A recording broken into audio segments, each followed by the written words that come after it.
ओम शांति। आज 9 जनवरी 2025 के बाबा के अनमोल मधुर महावाक्य सुनेंगे। आज की मुरली में बाबा कहे, बच्चे, माया बहुत धोखेबाज है और इसलिए उनके धोखे से तुम्हें बचना है। माया किस तरह से धोखा देती है? तो बाबा कहे, या अपनी देह में या दूसरों की देह में लगाव उत्पन्न करके।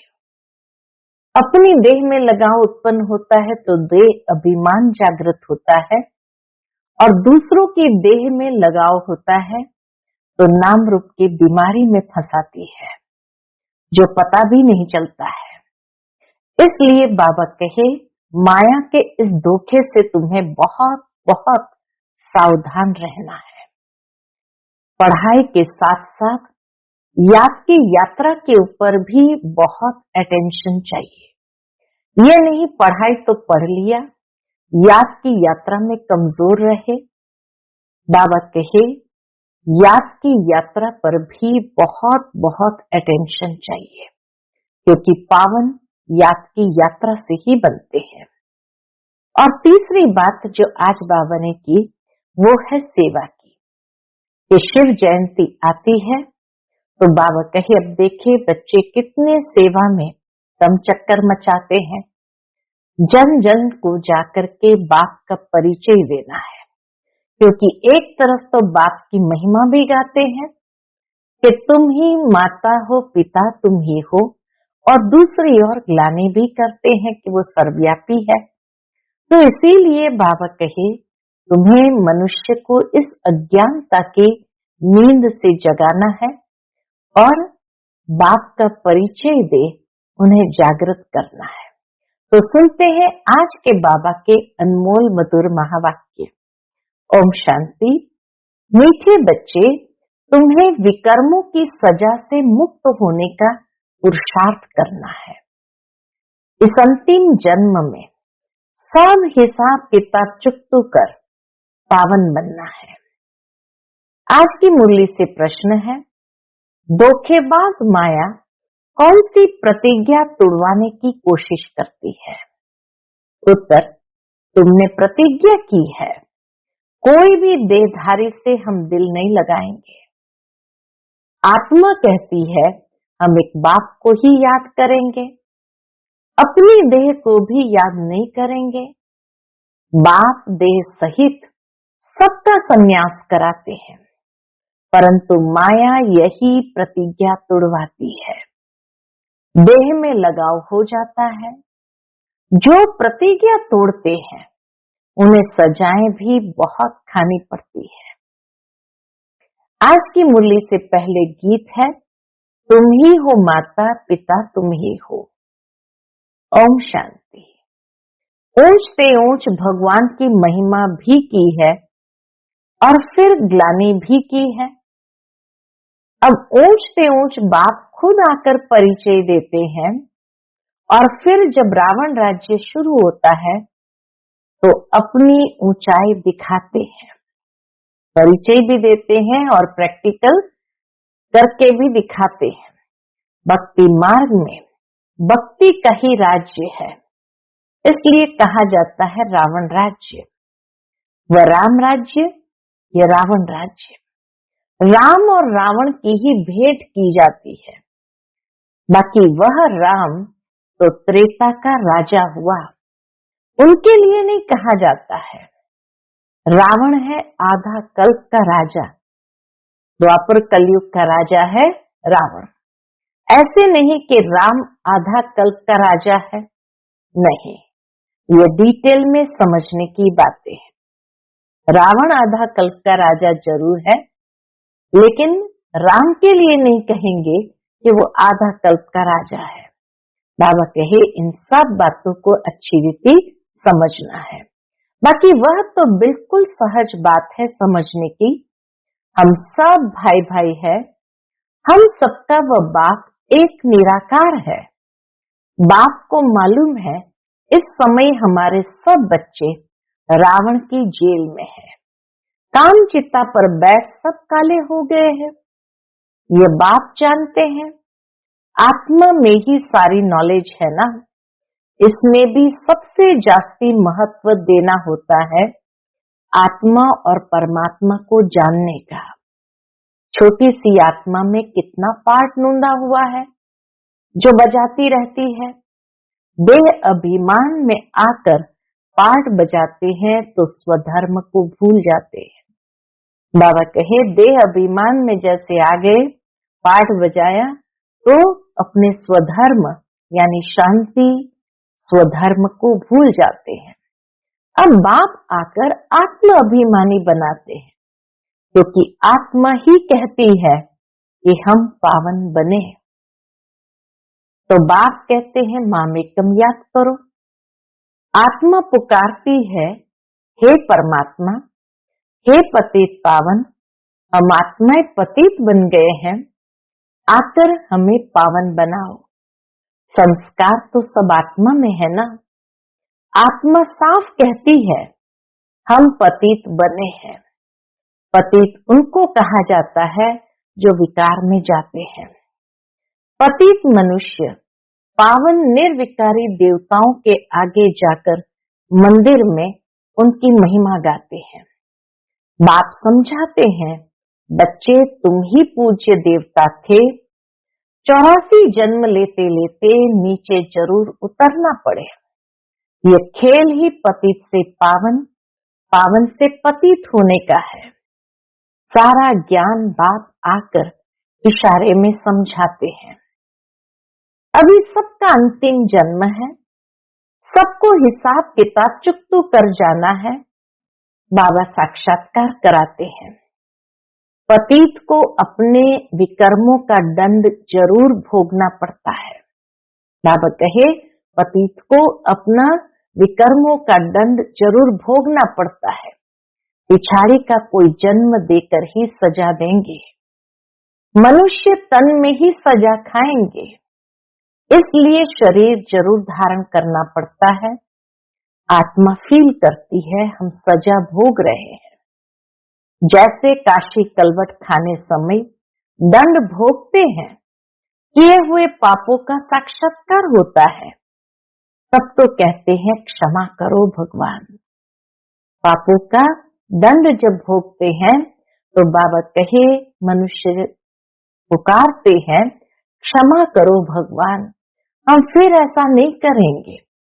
ये सब साक्षात्कार में ही क्षमा मांगते हैं।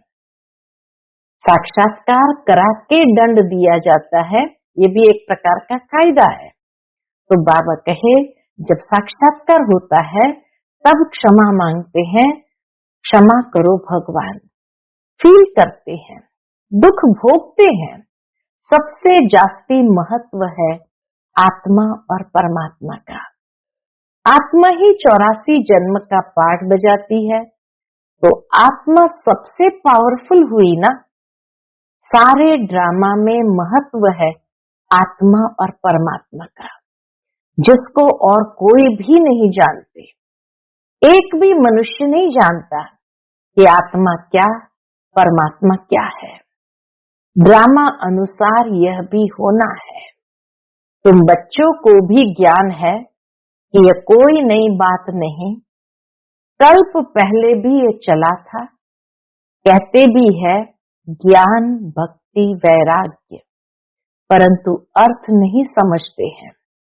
बाबा ने इन साधुओं आदि का संग बहुत किया हुआ है। ब्रह्मा बाबा ने साधुओं का संग बहुत किया हुआ है, सिर्फ नाम ले लेते हैं। अभी तुम बच्चे अच्छी रीति जानते हो कि हम पुरानी दुनिया से नई दुनिया में जाते हैं, तो पुरानी दुनिया से जरूर वैराग्य करना पड़े।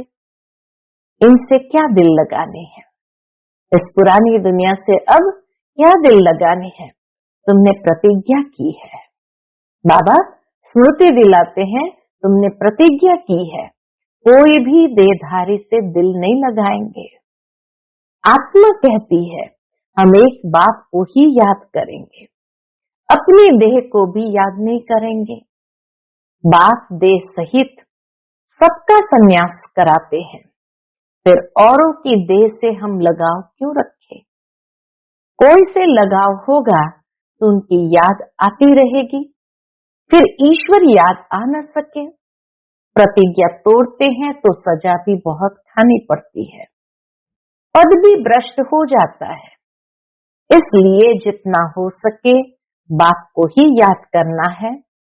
माया तो बड़ी धोखेबाज है। कोई भी हालत में माया से अपने को बचाना है। देह अभिमान की बहुत कड़ी बीमारी है। बाप कहते हैं अब देही अभिमानी बनो। बाप को याद करो तो देह अभिमान की बीमारी छूट जाए। सारा दिन देह अभिमान में रहते हैं, बाप को याद बड़ा मुश्किल करते हैं। बाबा जानते हैं जब देह अभिमान में होते हैं तो बाबा की याद बड़ी मुश्किल से आती है। बाबा ने समझाया है, हाथ कार दे दिल यार दे। लेकिन हाथों से काम करते रहो और दिल प्रभु में लगा दो। जैसे आशिक माशुक गंदा आदि करते भी अपने माशुक को ही याद करते रहते हैं। अब तुम आत्माओं को परमात्मा से प्रीत रखनी है तो उनको ही याद करना चाहिए ना। तुम्हारी एम ऑब्जेक्ट ही है कि हमको देवी देवता बनना है, उसके लिए पुरुषार्थ करना है। माया धोखा तो जरूर देंगी, अपने को उनसे छुड़ाना है, नहीं तो फंस मरेंगे, फिर ग्लानि भी होगी, नुकसान भी बहुत होगा। तुम बच्चे जानते हो कि हम आत्मा बिंदी है, हमारा बाप भी बीज रूप नॉलेजफुल है। आत्मा छोटी सी बिंदी और बाप भी बीज रूप नॉलेजफुल है। ये बड़ी वंडरफुल बातें हैं। आत्मा क्या है, उसमें कैसे अविनाशी पाठ भरा हुआ है, इन गुह्य बातों को अच्छे अच्छे बच्चे भी पूरी तरह नहीं समझते हैं। अपने को यथार्थ रीति आत्मा समझे और बाप को भी बिंदी मिसल समझ याद करे, वह ज्ञान का सागर है, बीज रूप है। ऐसा समझ बड़ा मुश्किल याद करते हैं। बीज रूप समझ बड़ा मुश्किल याद करते हैं। मोटे ख्यालात से नहीं, इसमें महीन बुद्धि से काम लेना होता है। हम आत्मा है, हमारा बाप आया हुआ है, वह बीज रूप नॉलेजफुल है, हमको नॉलेज सुना रहे हैं। धारणा भी मुझ छोटी सी आत्मा में होती है।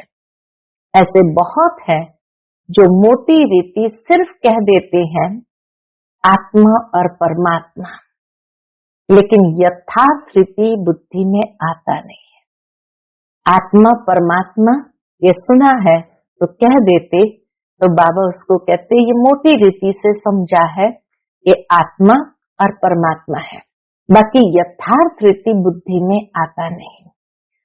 ना से तो मोटी रीति याद करना भी ठीक है, बाबा के फिर भी ठीक है, परंतु यथार्थ याद जास्ती फलदायक है। हाँ, जास्ती फलदायक है जब यथार्थ रीति स्वयं को आत्मा समझकर बाप को याद करते हैं। वह इतना ऊंच पद पा नहीं सकेंगे, इसमें बड़ी मेहनत है। मोटे रूप से याद करने में इतना ऊंच पद पा नहीं सकेंगे, इसमें बड़ी मेहनत है। मैं आत्मा छोटी सी बिंदु हूँ, बाबा भी इतनी छोटी सी बिंदु है, उनमें सारा ज्ञान है। यह भी यहाँ तुम बैठे हो तो कुछ बुद्धि में आता है, लेकिन चलते चलते यह चिंतन रहे सो नहीं है। बाबा कहे यहाँ तो है, लेकिन जैसे ही चलते फिरते वह चिंतन रहे सो नहीं है, भूल जाते हैं।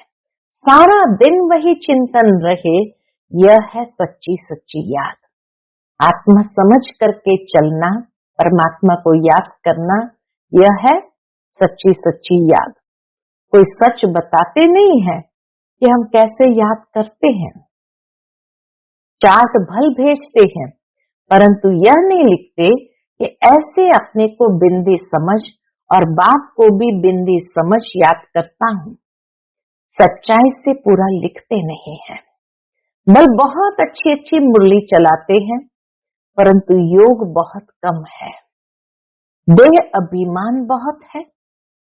इस गुप्त बात को पूरा समझते नहीं, सिमरन नहीं करते। याद से ही पावन बनना है। पहले तो कर्मातीत अवस्था चाहिए ना, वही ऊंच पद पा सकेंगे। बाकी मुरली बजाने वाले तो ढेर है। मुरली तो बाबा कहे कई बच्चे सुना देते, लेकिन यथार्थ याद नहीं तो कर्मातीत अवस्था नहीं, फिर उच्च पद कैसे मिलेगा। लेकिन बाबा जानते हैं योग में रह नहीं सकते। विश्व का मालिक बनना कोई मासी का घर थोड़ी है। वह अल्प काल के मर्तबे पाने के लिए भी कितना पढ़ते हैं। दुनिया में लोग अल्प काल का मर्तबा पाने के लिए भी कितना पढ़ते हैं। सोर्स ऑफ इनकम अब हुई है, आगे थोड़ी बैरिस्टर आदि इतना कमाते थे। अभी कितनी कमाई हो गई, दिन प्रतिदिन गुना बढ़ते गए तो कमाई भी होती गई। पहले इतना थोड़ी कमाते थे। बच्चों को अपना कल्याण के लिए एक तो अपने को आत्मा समझ यथार्थ रीति बात को याद करना है और त्रिमूर्ति शिव का परिचय औरों को भी देना है। सिर्फ शिव कहने से समझेंगे नहीं, त्रिमूर्ति तो जरूर चाहिए। मुख्य है ही दो चित्र, त्रिमूर्ति और झाड़। सीढ़ी से भी झाड़ में जास्ती नॉलेज है। ये चित्र तो सबके पास होने चाहिए। एक तरफ त्रिमूर्ति गोला, दूसरे तरफ झाड़। ये पांडव सेना का फ्लैग झंडा होना चाहिए। ड्रामा और झाड़ की नॉलेज भी बात देते हैं। लक्ष्मी नारायण विष्णु आदि कौन है, यह कोई समझते नहीं।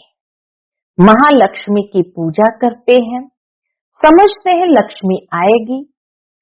अब लक्ष्मी को धन कहां से आएगा। 4 भुजा वाले, 8 भुजा वाले कितने चित्र बना दिए हैं, समझते कुछ भी नहीं। 8-10 भुजा वाला कोई मनुष्य तो होता नहीं, जिसको जो आया सो बनाया।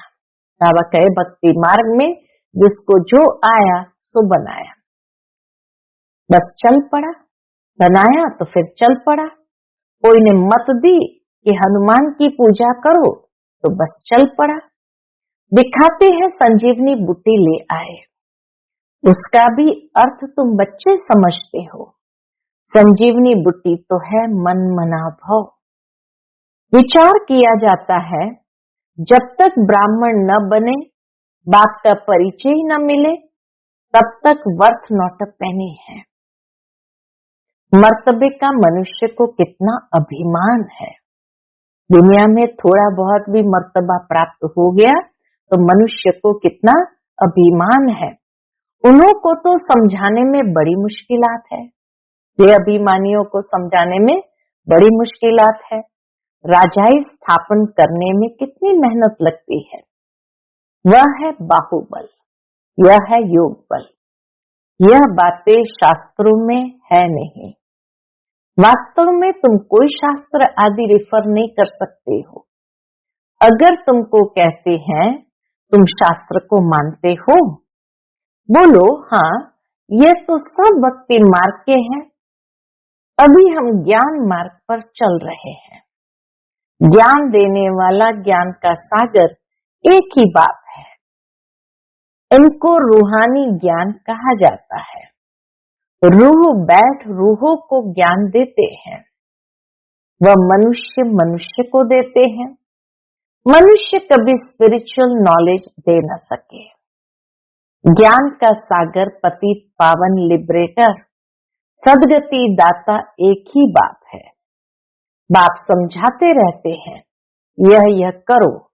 अब देखे बाबा ने तो बहुत सारी श्रीमत दे दी, ऐसे ऐसे करो। अब देखे शिव जयंती पर कितना धम चक्कर मचाते हैं। ट्रांसलाइट के चित्र छोटे भी हो जो सबको मिल जाए, तुम्हारी तो है बिल्कुल नई बात, कोई समझ न सके। खूब अखबारों में डालना चाहिए। आवाज करना चाहिए। सेंटर्स खोलने वाले भी ऐसे चाहिए। अभी तुम बच्चों को ही इतना नशा नहीं चढ़ा हुआ है। बाबा कहे अभी तुम बच्चों को ही इतना नशा नहीं चढ़ा हुआ है। नंबरवार पुरुषार्थ अनुसार समझाते हैं। इतने ढेर ब्रह्मा कुमार कुमारियां हैं। अच्छा, ब्रह्मा का नाम निकाल कोई का भी नाम डालो, राधे कृष्ण का नाम डालो। अच्छा, फिर ब्रह्मा कुमार कुमारियां कहां से आएंगे? कोई तो ब्रह्मा चाहिए ना, जो मुख वंशावली बीके हो। बच्चे आगे चलकर बहुत समझेंगे। बाबा की भविष्यवाणी के आगे चल करके बहुत बच्चे समझेंगे। खर्चा तो करना ही पड़ता है। चित्र तो बड़े क्लियर है। लक्ष्मी नारायण का चित्र बहुत अच्छा है, इसलिए बाबा कहे ये लक्ष्मी नारायण का चित्र बहुत अच्छी तरह से हमारा एम ऑब्जेक्ट है, ये सबको बताओ। अच्छा, मीठे मीठे, सिक्किलधे सर्विसेबल, आज्ञाकारी, फरमान वरदार, नंबरवार पुरुषार्थ अनुसार बच्चों प्रति माता पिता बाप दादा का याद प्यार और गुड मॉर्निंग। रूहानी बाप की रूहानी बच्चों को नमस्ते। हम सब रूहानी बच्चों की रूहानी माता पिता बाप दादा का याद प्यार, गुड मॉर्निंग और नमस्ते नमस्ते। शुक्रिया बाबा, शुक्रिया। आज की मुरली से धारणा के लिए मुख्य सार है। पहली पॉइंट, कर्मातीत बनने के लिए बाप को महीन बुद्धि से पहचान कर यथार्थ याद करना है। पढ़ाई के साथ साथ योग पर पूरा अटेंशन देना है। पढ़ाई के साथ साथ योग पर भी पूरा अटेंशन देना है। दूसरी पॉइंट, स्वयं को माया के धोखे से बचाना है। कोई की भी देह में लगाव नहीं रखना है। सच्ची प्रीत एक बाप से रखनी है, देह अभिमान में नहीं आना है। माया का धोखा यही है, स्वयं को भी देह अभिमान में लाएंगे और दूसरों की देह में आकर्षित करेंगे। आज का बाप दादा का मधुर वरदान हम बच्चों के प्रति है। ब्रह्म मुहूर्त का समय वरदान लेने और दान देने वाले बाप समान वरदानी महादानी भव। ब्रह्म मुहूर्त के समय वरदान लेने और दान देने वाले बाप समान वरदानी महादानी भव। ब्रह्म मुहूर्त के समय विशेष ब्रह्म लोक निवासी बाप ज्ञान सूर्य की लाइट और माइट की किरणें बच्चों को वरदान रूप में देते हैं। ब्रह्म मुहूर्त के समय विशेष ब्रह्म लोक निवासी बाप ज्ञान सूर्य की लाइट और माइट की किरणें बच्चों को वरदान रूप में देते हैं। साथ साथ ब्रह्मा बाप भाग्य विधाता के रूप में भाग्य रूपी अमृत बांटते हैं। सिर्फ बुद्धि रूपी कलश अमृत धारण करने योग्य हो, किसी भी प्रकार का विघ्न या रुकावट न हो, तो सारे दिन के लिए श्रेष्ठ स्थिति व कर्म का मुहूर्त निकाल सकते हो, क्योंकि अमृत वेले का वातावरण ही वृत्ति को बदलने वाला होता है। इसलिए उस समय वरदान लेते हुए दान दो, अर्थात वरदानी और महादानी बनो।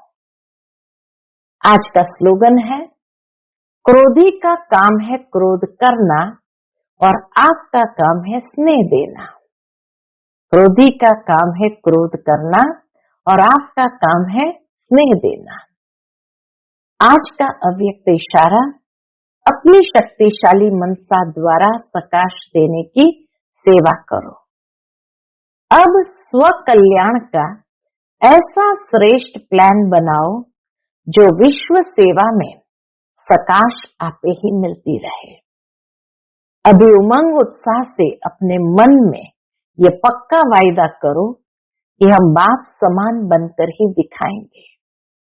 ब्रह्मा बाप का भी बच्चों से अति स्नेह है, इसीलिए एक एक बच्चे को इमर्ज कर विशेष समान बनने की सकाश देते रहो। ब्रह्मा बाप का भी बच्चों से अति स्नेह है, इसलिए एक एक बच्चे को इमर्ज कर विशेष समान बनने की सकाश देते रहते हैं। ब्रह्मा बाबा भी हर बच्चे को इमर्ज करके समान बनने की सकाश देते रहते हैं। अच्छा, ओम शांति।